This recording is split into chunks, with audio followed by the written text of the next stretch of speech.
nota. Sí, Ahora. Sí. ¿Está el fiscal Jerez? No, está Marcelo Herrera, líder de Residencia Digital en OCPTech, ya que nos va a hablar sobre el panorama en ciberseguridad acá en Argentina y en Latinoamérica. A ver si nos escucha. Buen día, Marcelo, ¿cómo va? Rocío Sores y Agustín Amado los saludan. Hola, ¿qué tal, Rocío, Agustín? Gusto saludarlos. ¿Cómo va? ¿Nos escucha bien? Muy bien, gracias. Sí, perfecto. ¿Ustedes a mí también? Bien, sí, ahí estamos arreglando unas cositas, pero sí, lo escuchamos bien. ¿Cómo va? Sí, Bien, Agustín. todo bien.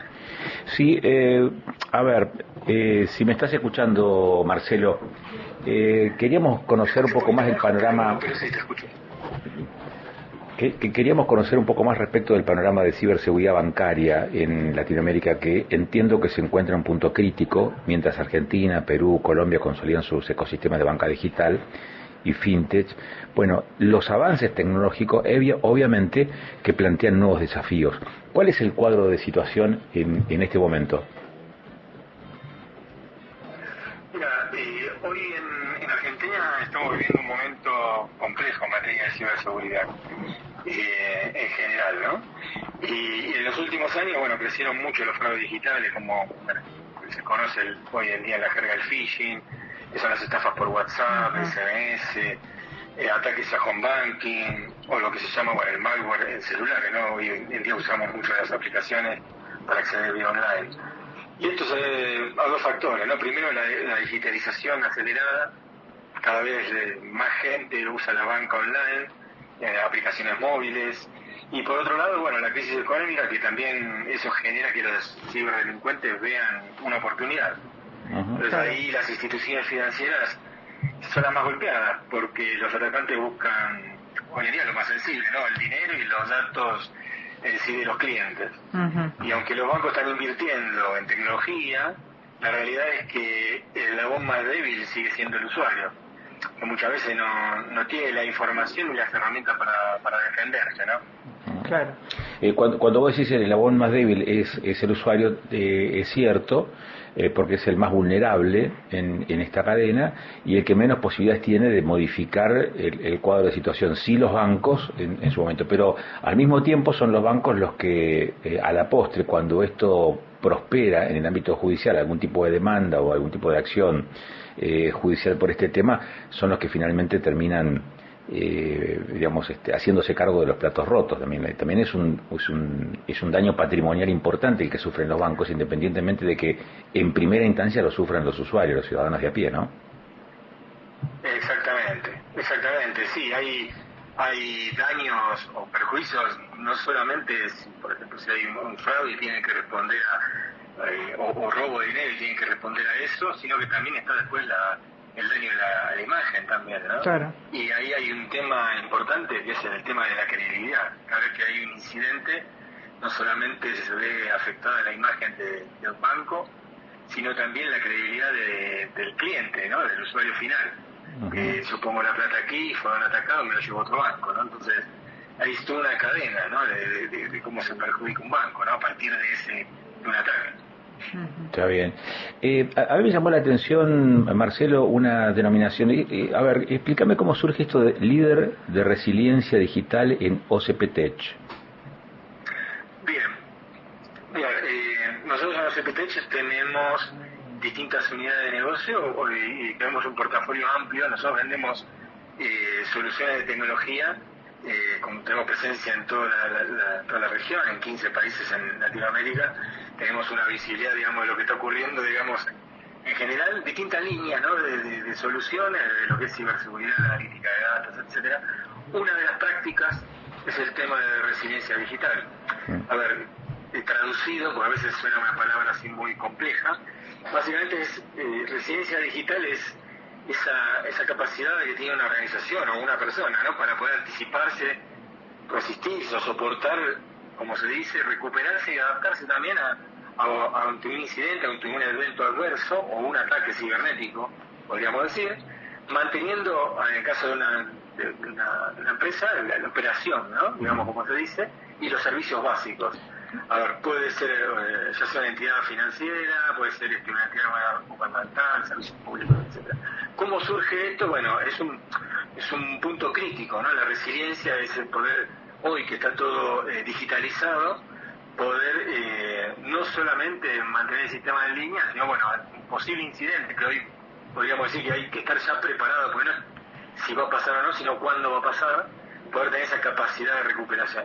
Para nosotros es importante el tema de la resiliencia, tanto en aspectos de seguridad como de operación, de continuidad de negocio, y entonces hay un foco específico en ese tipo de soluciones, y bueno, yo tengo a cargo esa unidad de negocio para la región. Sí, te preguntaba por lo de resiliencia, porque me da la sensación de que ese término, que es bastante nuevo, digamos, en nuestro lenguaje más coloquial, y no tanto, pero se me ocurre que en el fondo también hace referencia a una actitud individual, la resiliencia, como bien lo decías vos recién, cómo uno hace para superar situaciones adversas.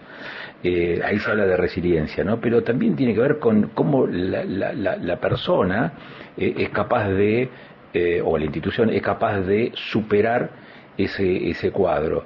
Y se me ocurre que en términos digitales y en términos de ciberseguridad, no alcanza con la individualidad, sino que tiene que ser una tarea colectiva. Por eso te preguntaba por este tipo de denominación. Totalmente. Es una combinación, mira, podríamos decir en términos generales, una combinación de tecnología, porque en definitiva hoy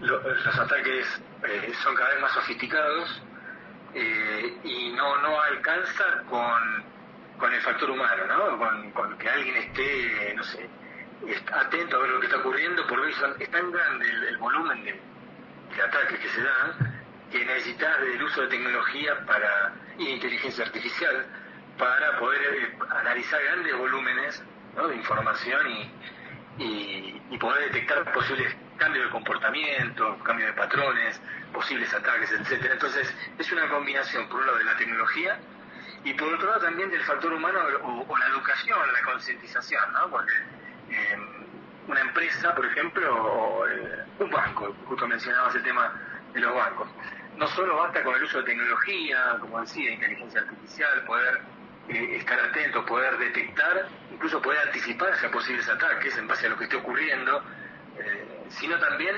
concientizar al usuario final, o que el usuario final también sepa hoy identificar, por ejemplo, cuando recibe un correo no conocido, no sé, un posible ataque de phishing, o identificar, estar educado. Y esa educación es continua, no basta con solamente enviar un solo mensaje, sino que es continuo porque el ser humano en sí se relaja y uno se descuida y en el momento más inoportuno te terminas cayendo en esas trampas, ¿no? Entiendo. Rocío te quiere hacer una consulta. Sí, Rocío, ¿qué tal? Sí, buen día, Marcelo. Con respecto a cómo hacer, quizá te estoy pidiendo medio un análisis más bien también psicológico, pero bueno, es el contexto también que nos atraviesa, ¿no? ¿Cómo podemos hacer nosotros con respecto al cuidado de nuestras pertenencias en materia de ciberseguridad para no abrumarnos? Porque cada año o cada 2, 3 años las plataformas te piden muchas veces el cambio de contraseña, verificación en 2 pasos, elementos que quizás hace 10 años no estaban, y está muy bien que estén porque obviamente es para la seguridad de uno, ¿no? Pero a la vez son tantos pasos que quizás hay que seguir que ya uno, a veces siendo de esta generación o de generaciones más adultas, se suele abrumar. ¿Cómo podemos hacer nosotros para generar, digamos, un ambiente quizá más amigable con la ciberseguridad? Es una muy buena pregunta. Como bien dices, cada vez más está siendo utilizada la tecnología, ¿no? Acceso online, etcétera, y muchas veces lo que se busca es fortalecer la seguridad, pero eso entorpece lo que se le llama la experiencia del usuario, claro, hoy en día, o una persona. Y más si la persona es de avanzada edad, no está familiarizada con la tecnología, el uso de celulares, etcétera. Y como bien dices, tú mencionas algunos términos que a veces son incluso complejos de entender, como esto de autenticación, multifactor. A ver, uno inicialmente usaba usuario y contraseña, después te dicen, bueno, ahora te voy a enviar un mensaje, un SMS o un correo con una clave adicional, o tenés que un token, lo que se llama, o tener un dispositivo físico adicional con una clave generada, no sé, de manera aleatoria. Y todo eso, en vez de facilitar, entorpece. Con una vuelta un poco más, vamos a darle un poco, sin transmitir temor, ¿no? Pero hoy en día todo eso es vulnerado, porque, por ejemplo, si alguien accede a mis correos, va a poder acceder a esas claves. Si hoy está la suplantación de los chips, los SIMs, entonces uno puede clonar un teléfono y también va a recibir ese mensaje. Entonces hay tecnologías que incluso en los bancos hoy en Argentina se está utilizando, donde para acceder a veces no es necesario ni usuario y contraseña, y es mucho más robusto el sistema porque hay una combinación de tecnologías, de lo que se llama identidad digital, combinación biométrica, reconocimiento facial, que hace que sea más difícil de vulnerar, ¿no? Entonces, en ese sentido, ahí es donde mencionaba un poco, ¿no? Es seguir inventando tecnologías, tanto en materia de seguridad en términos de análisis de datos, de inteligencia artificial. La parte de identidad digital es fundamental, que te va a permitir no solamente mejorar la seguridad, sino incluso mejorar la experiencia del usuario. Tal vez hoy con un reconocimiento facial podrías estar realizando un pago. Tenés asociado a por decir así, a tu cara, tu tarjeta de crédito, y es mucho más seguro. Obviamente por atrás hay una serie de tecnologías que robustecen esto, ¿no? Y a la vez con tu cara podrías estar haciendo una compra en un comercio en línea. Entonces ahí hay que acompañar un poco con unas tecnologías un poco más modernas que incluso faciliten esa experiencia del usuario. Y desde el punto de vista de las personas, como decía antes, sí hay que, estar preparados, estar capacitados para cuando hay algo raro, recibís un mensaje, ya sea por SMS, un WhatsApp, un correo, tener ese entrenamiento, ¿no? Ante la duda, sospechar, porque uno cae muy rápido.